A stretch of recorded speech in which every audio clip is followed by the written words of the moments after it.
Hey guys, Chauncey Phillips here with my review of the RoboCop remake. Do my best to explain all this stuff.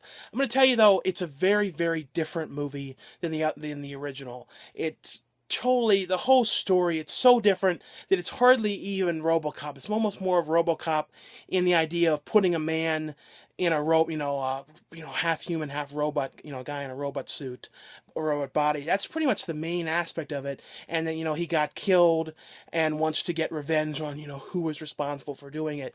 But this one has way more aspects, with dealing with his family, and it's way more of an emotional RoboCop film. The original one didn't have all that.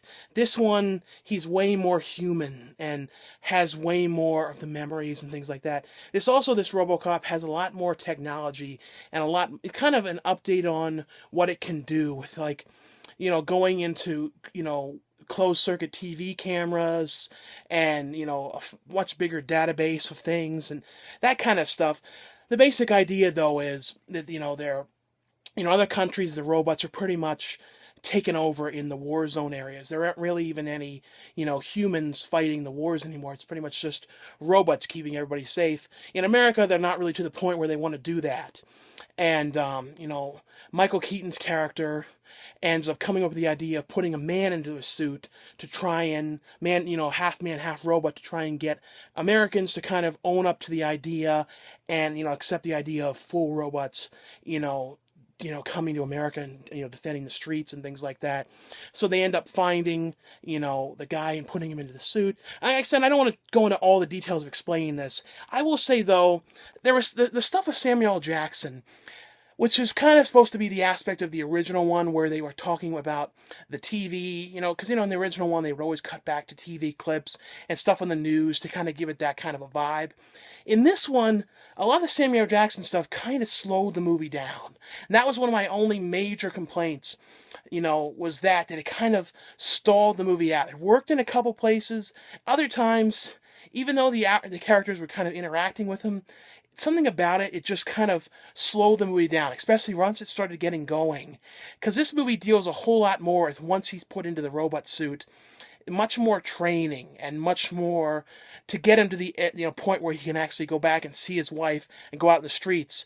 Jackie Earle, Haley's character is, I believe that's how you say his name, is kind of the one who gives the okay and puts him through all these tests. And like I said, it's way more of this testing and it kind of goes on a little bit, some of the testing and the point where until they get on the streets. And, the movie's also PG-13, so the way they kind of got away with the rating and, didn't have to deal with the ultra-violent aspect of the original one was RoboCop shooting these kind of taser kind of non-lethal, like electric shocks to these people. And, it's a kind of an interesting way to get away with not having to deal with, all the blood and things like that. There's also, he does shoot real bullets and things like that.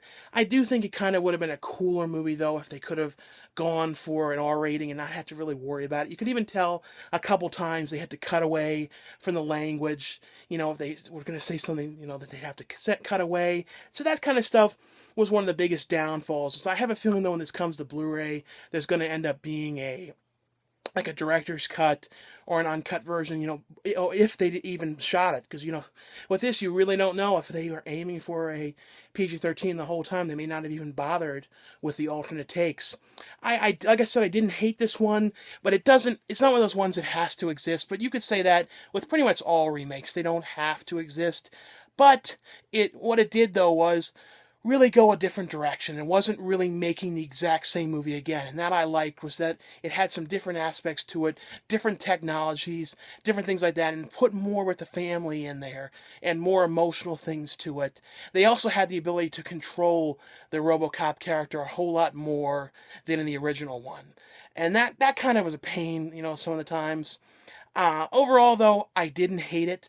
I think people will probably like it, but I think, the PG-13 really does take away from it a bit.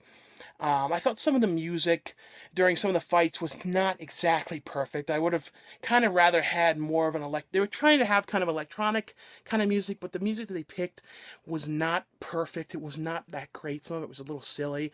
And I said too, like this, it stalled out a little bit with the Samuel L. Jackson stuff. Some of it was good. Some of it just went on too much and just stopped the movie. But anyway, though, guys, I would definitely like to hear what you guys think of the movie. Out of, 5 stars, probably 2.5. Probably 2.5. Like I said, it's really right in the middle. It was not a terrible movie. But it was not amazing. But like I said, it was not awful. It really was, watchable. There were some cool aspects of it, but still nothing can replace the original. The original is a really cool 80s, cult classic. And, just having this be PG-13 really did take away a little bit from the movie. But anyway, though, guys, like I said, look forward to hearing what you guys think, and I'll see you guys later. Bye.